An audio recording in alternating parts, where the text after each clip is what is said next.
cuando mi esposo y yo compramos una casa de vacaciones. Mi suegra, Susan, inmediatamente asumió que podía usarla primero, y gratis. Pero mi esposo la puso en su lugar con una respuesta que la dejó sin palabras.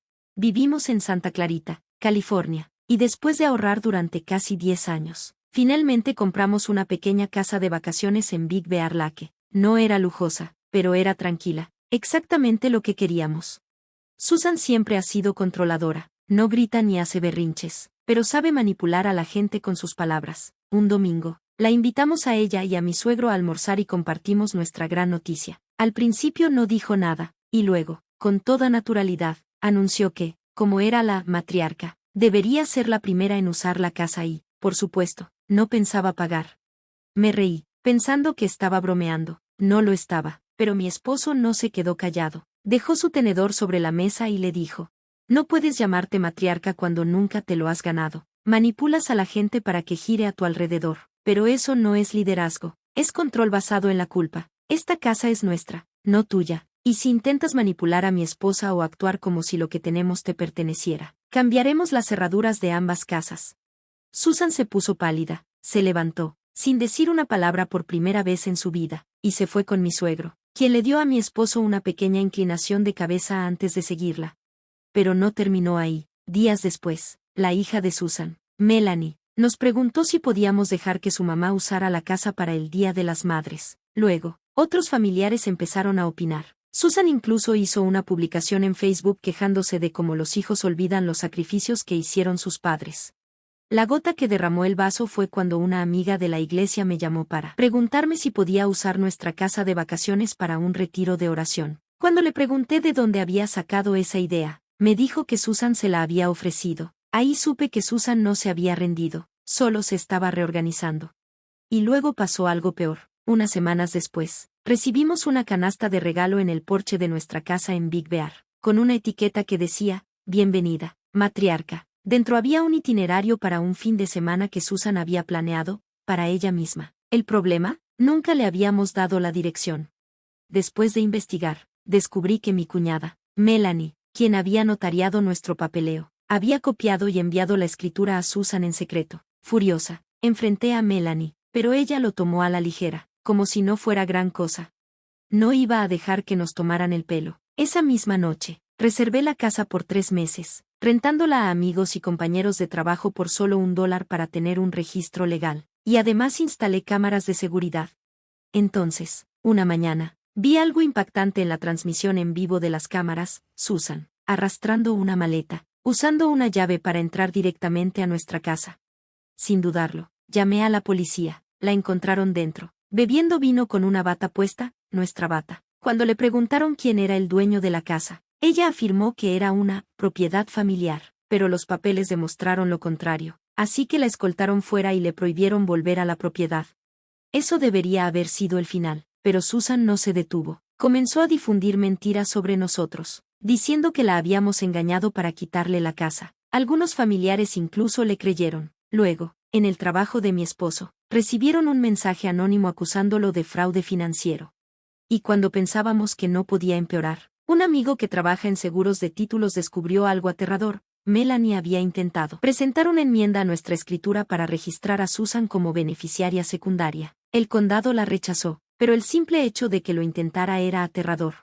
Y entonces, descubrimos algo aún más grande: una cuenta bancaria secreta. Empecé a revisar todos nuestros documentos, recibos, registros notariales, correos electrónicos e incluso mensajes de texto antiguos, porque tenía la sensación de que algo faltaba.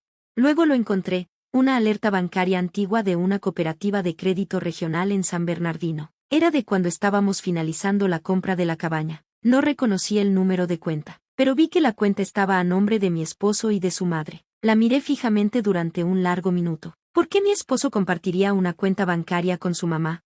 Al principio no lo mencioné. En su lugar, reenvié la alerta a mi amiga Daniele y le pedí que rastreara el historial de la cuenta. A la mañana siguiente, me llamó, con un tono serio.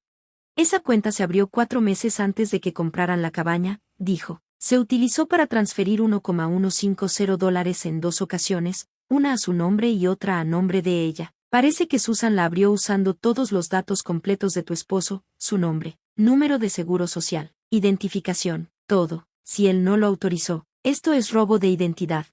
Mis manos temblaban. Esa noche confronté a mi esposo. Al principio, parecía confundido, realmente confundido, y luego se enojó. No tenía idea de que la cuenta existiera. Después de llamar a la cooperativa de crédito, se enteró de que Susan había falsificado su autorización. Había usado su información personal para mover dinero a través de una cuenta que ella controlaba, probablemente para crear un rastro documental que le permitiera afirmar que ayudó a pagar la cabaña. Esto era algo más que manipulación, era un delito. Y lo peor era que el dinero que movió provenía de una cuenta fiduciaria dejada por la abuela de mi esposo. Dinero destinado a nuestros futuros hijos. Esa fue la gota que colmó el vaso. Sabía que ella no se detendría hasta que perdiera todo. El abogado y el corte de papel.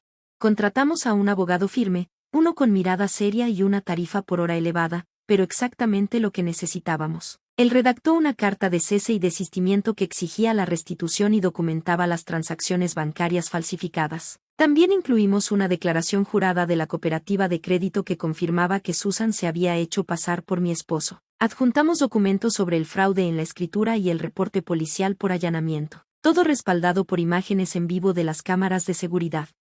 No enviamos esta carta directamente a Susan. En cambio, se la mandamos a su iglesia, a su pastor y a la junta de bienes raíces donde trabajaba su hija Melanie. Y luego esperamos. En 3 días, las cosas empezaron a desmoronarse para ella. Susan intentó llamar de nuevo, esta vez no con lágrimas, sino gritando airadamente en un mensaje de voz. Terminó el mensaje gritando, ¿cómo se atreven a convertir a esta familia en una demanda? Mi esposo escuchó en silencio y luego lo borró. Una semana después, la licencia de bienes raíces de Melanie fue puesta en revisión, y su firma la suspendió mientras se llevaba a cabo una investigación. Melanie me llamó, llorando, diciendo que no sabía que las cosas llegarían tan lejos. Le dije que nosotros tampoco lo sabíamos, pero que ahora la familia se estaba desmoronando. Melanie rápidamente se volvió en nuestra contra. Empezó a enviarnos mensajes de texto entre ella y Susan que me ponían la piel de gallina. En uno, escribió, nomás imprime la nueva escritura. Ella no se va a dar cuenta. No te preocupes, una vez que estemos adentro, ya estamos. Tu hermano es débil, ella es la que manda. Quedó claro que Susan no solo era tóxica, sino estratégica, pero Melanie tampoco era leal. Estaba asustada, bajo presión. Ofreció redactar una declaración completa en la que admitía que ayudó a su madre a manipular el papeleo. Nosotros le pasamos esa declaración a nuestro abogado. Mientras tanto, Susan se reafirmó. Empezó a organizar pequeños grupos de apoyo en su casa y difundió rumores de que habíamos robado dinero familiar y que habíamos intentado borrarla del árbol genealógico. Incluso imprimió árboles genealógicos falsos. Uno mostraba el nombre de mi esposo sin que yo apareciera como su esposa, decía, esposa desconocida, en su lugar. Guardé esa foto, por si acaso. Nuestro abogado luego sugirió que le enviáramos a Susan una oferta de acuerdo. Al principio, me enojé, ¿por qué ofrecerle algo a ella? Pero le explicó que era solo una artimaña. Si aceptaba, estaría admitiendo todos los errores, y podríamos usar eso en su contra más adelante. Los términos eran claros: admitir el fraude en la escritura, admitir el robo de identidad con la cuenta bancaria, pagar $25,000 en daños, mantenerse a 500 pies de la propiedad de forma permanente, no tener contacto con nosotros ni con nuestros futuros hijos, y escribir una disculpa formal para nosotros y para su iglesia. La enviamos por correo certificado. Ella la firmó, solo con una firma descuidada y una nota que decía, hago esto para mantener la paz, pero sigo sin creer que hice algo malo. Ahora, esa carta cuelga enmarcada sobre nuestra chimenea, junto a la caja fuerte donde guardamos la escritura original y la lista de invitados. Durante unas semanas, todo estuvo tranquilo, sin llamadas, sin publicaciones en la iglesia, sin mensajes anónimos. Era como si nada hubiera pasado. Recuerdo haberle dicho a mi esposo, ella no ha terminado, solo está reflexionando, y tenía razón, porque tenía un último movimiento. Ese último movimiento fue un fin de semana sorpresa de unidad familiar. Susan lo organizó a nuestras espaldas, invitando a toda la familia extendida a la cabaña, afirmando que nosotros la habíamos ofrecido para la sanación y la unión. La invitación salió del viejo correo de Melanie, probablemente para ocultar su identidad. El volante decía, recuperemos lo que es nuestro, sanación, perdón y familia en la casa construida por Legacy. Me enojé muchísimo. Así que decidimos actuar. Condujimos hasta la cabaña el día antes del evento. Estacionamos nuestro carro dentro del garaje, cerramos las persianas y nos preparamos para el enfrentamiento. El sábado a las 11 a.m., Llegaron, Susan, Melanie, 3 tías, 2 primos y un vecino de su iglesia, todos vestidos como si asistieran a un retiro, con canastas de picnic, neveras portátiles y sillas plegables. Yo observaba desde el pasillo del piso superior, con el corazón acelerado y una cámara en mano. Susan caminó hacia el porche e intentó abrir la puerta, estaba cerrada. Llamó, luego volvió a llamar con más fuerza. La dejé llamar durante 1 minuto completo, y luego mi esposo abrió la puerta. Con voz calmada dijo: «Esta no es tu casa, falsificaste mi nombre, robaste de una cuenta fiduciaria, presentaste papeleo falso y le mentiste a todos aquí. Esto se termina hoy». Susan dio un paso atrás, como si la hubieran golpeado. Luego sonrió y dijo: «No harías esto frente a tu familia. No te avergonzarías de mí».